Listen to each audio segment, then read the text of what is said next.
আমরা এখন কি করব? এক্ষুনি অফিসে যাও। শিপমেন্টের সাথে জড়িত যাবতীয় ডকুমেন্ট ওই লকারে আছে, নষ্ট করে ফেলো। আচ্ছা, বলো আমরা বাবাকে কিভাবে বাঁচাবো? যা যা দরকার সবই করব। জেনে রাখো, বাবাকে এখান থেকে যে করেই হোক আমি বের করে আনবই।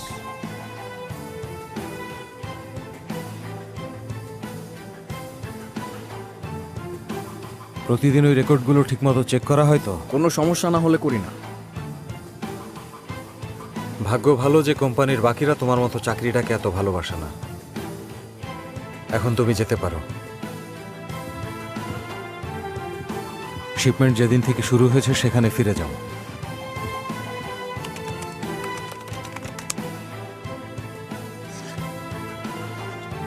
প্রখ্যাত ব্যবসায়ী রিফাত বিলকিনকে আজ সকালে পুলিশের অভিযানে গ্রেফতার করা হয়েছে। তাকে গ্রেফতারের কারণ সম্পর্কে এখনো কোনো ধরনের অফিসিয়াল স্টেটমেন্ট প্রকাশ করেনি পুলিশ।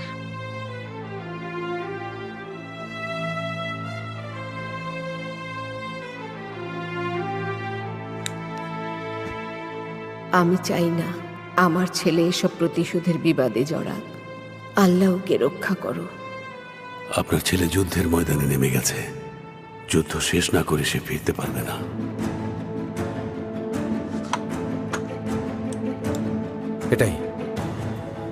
এটাই হচ্ছে রিফাতের অফিস। সে তো মাস্ক পরে আছে।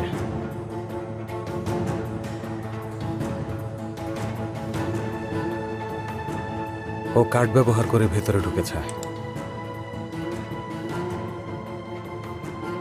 রিফাতের অফিসের কার্ড কয়জনের কাছে আছে খুঁজে বের করো।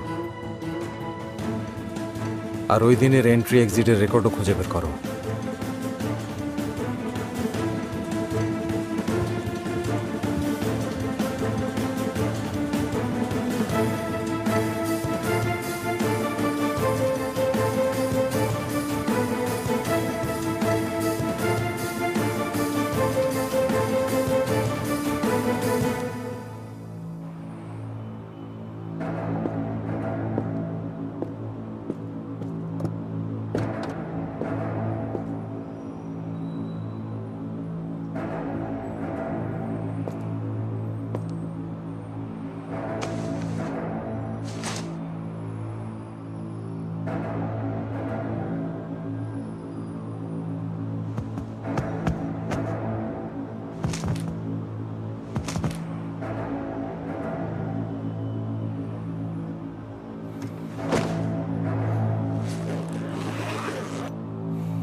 দিলা বিলকিনের কার্ড দিয়ে রুমে ঢুকেছিল। ওই মুখোশধারীকে তোমার আর খুঁজতে হবে না। ও হলো তুর্কি পাখি। হায় রে দিলা, রুদ্র তাকে ব্যবহার করে বাবাকে বিপদে ফেলেছে। দিলা বিলকিনের উপর নজর রাখবে। সাবধান, 1 সেকেন্ডের জন্য তার পিছু ছাড়বে না। সে ভীষণ বুদ্ধিমতী, মাথায় যেন থাকে। কোনোভাবেই যেন টের না পায় যে তাকে ফলো করা হচ্ছে। তোমরা অফিসের সামনে থাকবে। কে যায় আর কে আসে সবার ছবি তুলবে।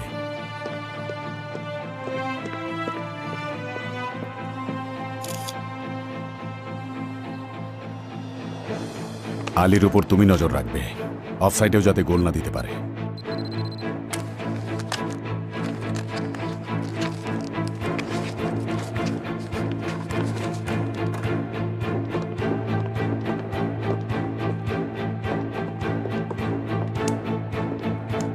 তোমরা ড্রাইভারদের উকিলদের খবর রাখবে। বিলকিন পরিবারের কারো কাছে গেলে বা তাদের 10 কিলোমিটার দূরত্বেও যদি কেউ আসে, আমি যেন তা জানতে পারি। জলদি শুরু করো। আদালতের রায় না হওয়া পর্যন্ত আমরা পুলিশ আর ওরা হলো চোর। সতর্ক থাকবে। গত 10 বছরে এরকম যত কেস রয়েছে সব স্টাডি করুন। রায়ের পিছনের যুক্তি, সমস্ত কিছুর রিপোর্ট আমাকে দিতে হবে। এবার সবাই কাজে লেগে যান।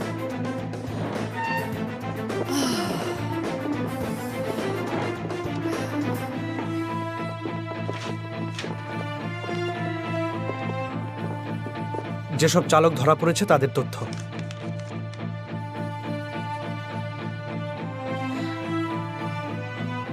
তাদের প্রত্যেকের উকিলদের সাথে মিটিং ফিক্স করার আর্জেন্ট। ওকে।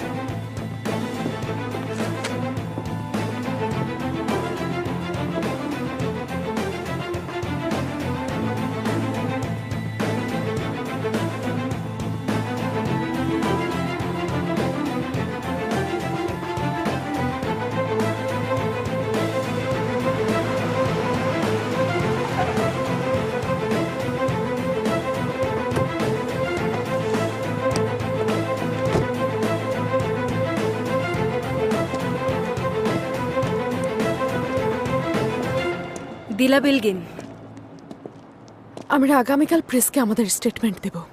এখন বাসায় যাও ঝুমুর। অবশেষে রিফাত বিলগিন তার প্রাপ্য জায়গায় আছে।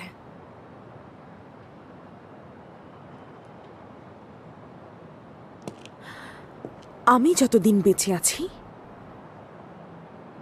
বাবাকে পাশে নিয়ে বাঁচব, আর এই কথাটা মাথার ভিতরে ঢুকিয়ে নাও। যত যাই হোক, তুমি তো তারই মেয়ে। একদমই তাই, আমি তো আমার বাবারই মেয়ে। যাচ্ছি আমি।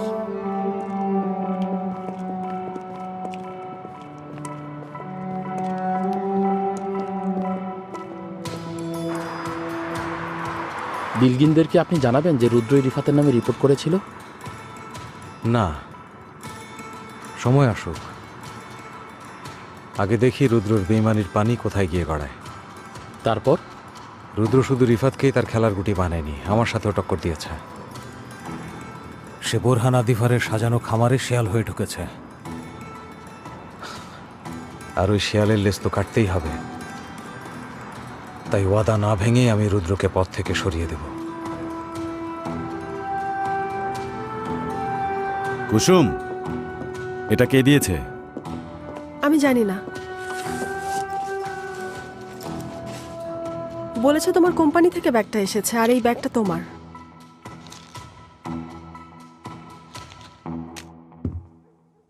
কোথা থেকে এসেছে এই টাকাগুলো? আছে, অনেক কাহিনী আছে, চিন্তা করো না। কোনো সমস্যায় আছো? না। ঠিক আছে, খাবার দিয়েছি। আমি হাত ধুয়ে আসছি।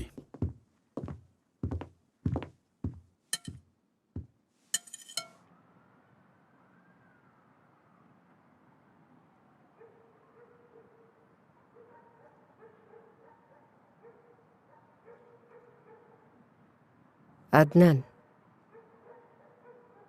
খাবার খাচ্ছ না কেন? তুমি তো কার্নিয়ারিক পছন্দ করো। আদনান, ওর জন্য কিছু নিয়ে গিয়েছিলে?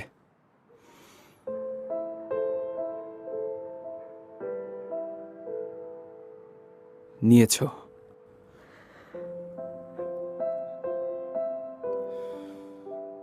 তোমার কি মনে হয় এতে করে কি হবে? ও কি বদলে যাবে? সে তোমার হাতের রান্না খেয়ে হঠাৎ তোমার ছেলে হয়ে যাবে? এমন একদিন হবে। আমি যদি ওকে নিয়ে হাল ছেড়ে দেই, তাহলে হয়তো রুদ্রকে আবার হারিয়ে ফেলব।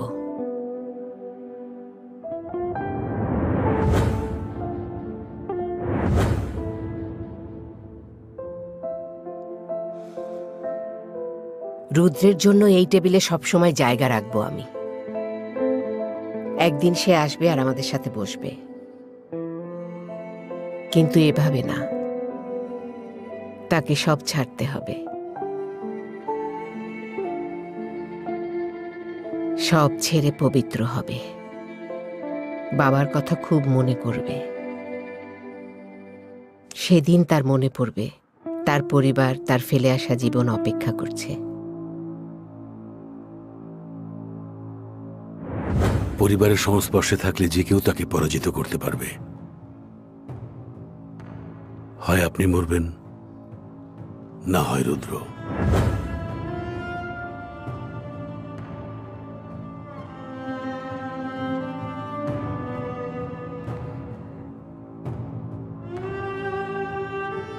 সেদিন আসা পর্যন্ত তোমার ওর থেকে দূরত্ব রাখাই ভালো।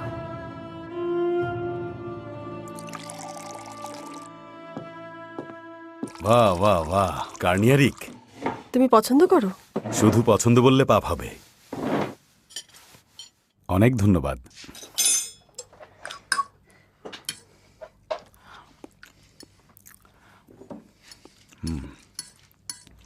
ভালো লেগেছে? আবার বলতে, দারুণ রেঁধেছ, সাবাস।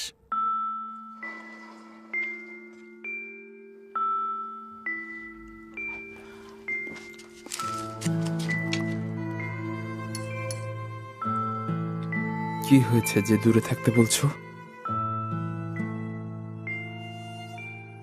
কিছু না। বুঝলাম না, তবে তুমি এর আগে কখনো আমাকে ভাইয়ের থেকে দূরে থাকতে বলনি। কিছু হয়েছে? ঝুমুর বলল বাবা যাকে চিঠি পাঠিয়েছিল তার খোঁজ পেয়েছে। তুমি কি তার সাথে কথা বলেছো? আমার যা বলার বলেছি। তোমার ভাইকে তার মতো থাকতে দাও, সময় হলে ঠিক পথ খুঁজে নেবে। তুমি কোন পথের কথা বলছো মা? কোন পথের কথা বলছো? আমি ভেতরে ছিলাম যখন সে আমার গ্যারেজে আগুন লাগায়। তুমি কিসের আশা করছো? আমি তো কিছুই বুঝতে পারছি না। বলেছই তো তার জন্য এই টেবিলে সবসময় জায়গা থাকবে, আর কত কি। হ্যাঁ হ্যাঁ, যেন অনেক যায় আসে তার। অপেক্ষায় থাকো, সে আসবে আর খাবে। তবে একটা কথা ঠিক বলেছ, তার থেকে আমাদের সবার দূরে থাকতে হবে।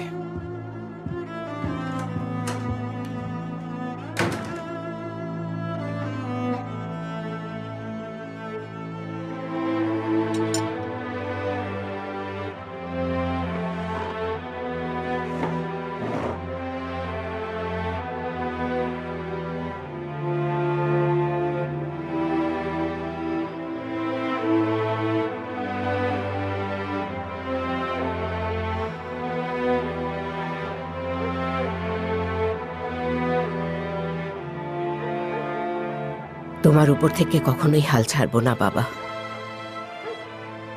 আমি তোমার অপেক্ষায় থাকবো।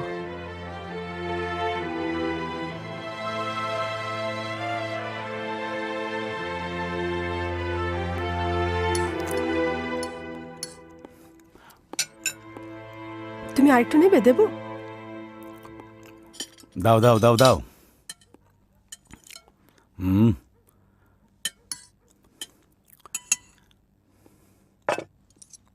অবশ্যই খাবো। কসম, অনেক বছর পর এমন মজার খাবার খাচ্ছি। খেতে খেতে মার বানানো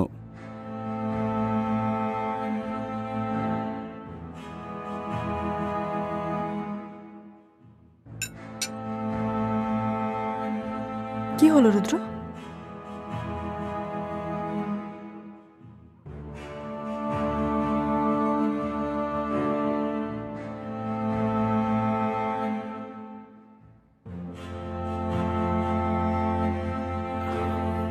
এটা নিয়ে যাও।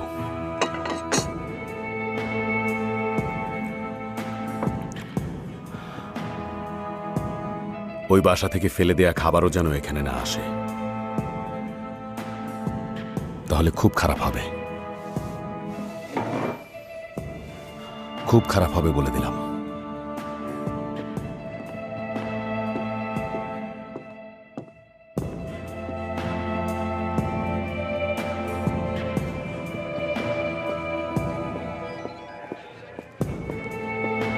আমার সাথে আসো।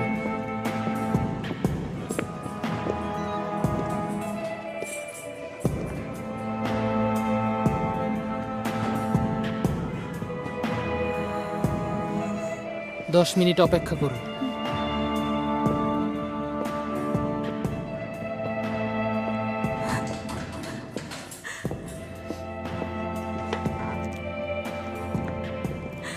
তোমার জন্য কাবাব এনেছি, তোমার পছন্দের। কম যেন না পড়ে তাই বেশি করে এনেছি। দইও আছে। তুমি খেয়েছো? খেয়েছি আমি।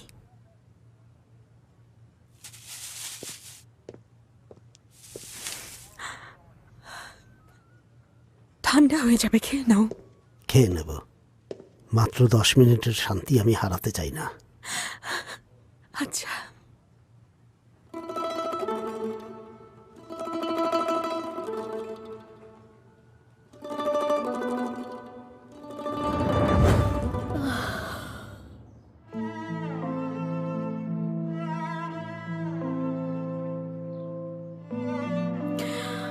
আমার জন্য তুমি অনেক করেছো। তুমিও অনেক কিছু করেছো, আমিও অনেক চেষ্টা করেছি, কিন্তু আর পারছি না।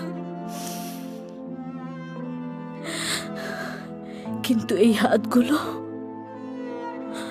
আজীবন পরস্পরের জন্য করে যাবে, এতে যাতে বিন্দু মাত্র কমতি না হয়।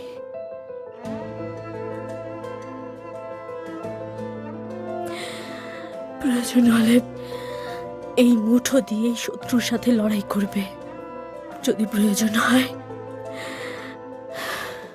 মুঠো শক্ত করে ধরে একে অপরকে আগলে রাখবে। যদি কখনো মনে হয় যে তোমরা হারিয়ে যাচ্ছ, এই মুঠোগুলোই তোমাদের মাথার উপর ছাদ হয়ে থাকবে।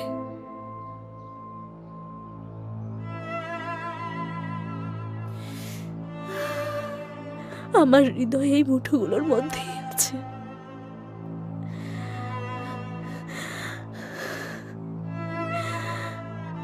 যতদিন এই হাতগুলো একসাথে আছে, ততদিন আমার হৃদয় বেঁচে থাকবে।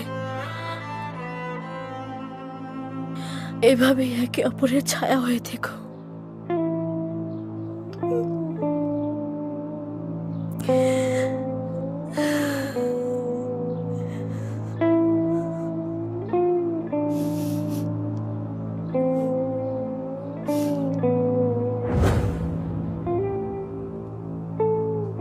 তোমার কি মনে আছে,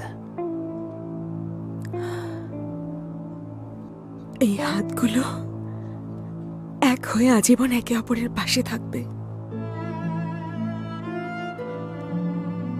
আমরা একটা পরিবার,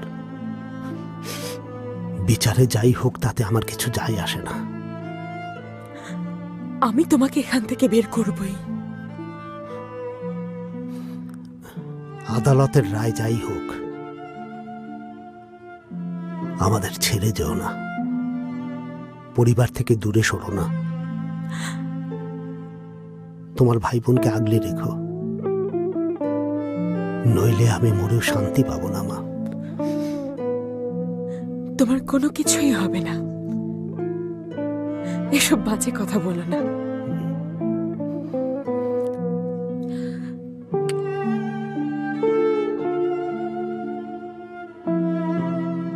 ভরসা রাখো।